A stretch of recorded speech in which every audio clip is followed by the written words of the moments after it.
বলছেন, ও বুড়ি মা বলবো আমি, কোথায় যাবে চলো। আমার চলেন না, রাসূল যাচ্ছেন, মাথায় বোঝা, বুড়িটা পিছনে পিছনে।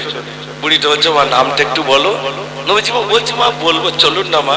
গন্তব্যস্থানে এসে গেলেন, রাসূল চলে যাচ্ছেন, বুড়িটা ডাকছো, বাবা, সে নামটা তো তুমি বললে না।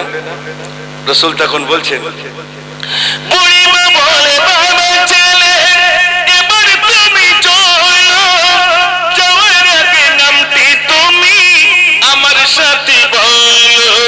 নবীজি বলেন, ও বুড়ি মা, যার বয়েতে চলেছ, আমি তো সেই মুহাম্মদ, কি ভয় তুমি পেয়েছ। একটু জোরে বলুন না সুবহানাল্লাহ। বুড়ি তো অবাক, এই মানুষটার বিরুদ্ধে এত কথা বললাম, আর সেই আমাকে দেন, আমি মাথায় করে নিয়ে যাবো। জোরে বলুন না সুবহানাল্লাহ। বুড়িটা তখন ইসলাম কবুল করেননি। নবীজি বলছেন, মা বোঝা আমাকে দেন, আমি মাথায় করে নিয়ে যাবো।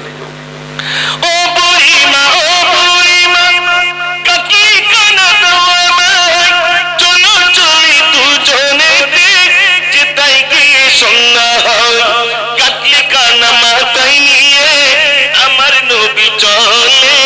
বুড়িমা বলছেন, এমন মায়া কি দেখাবে, বুড়িমা এবার বলো।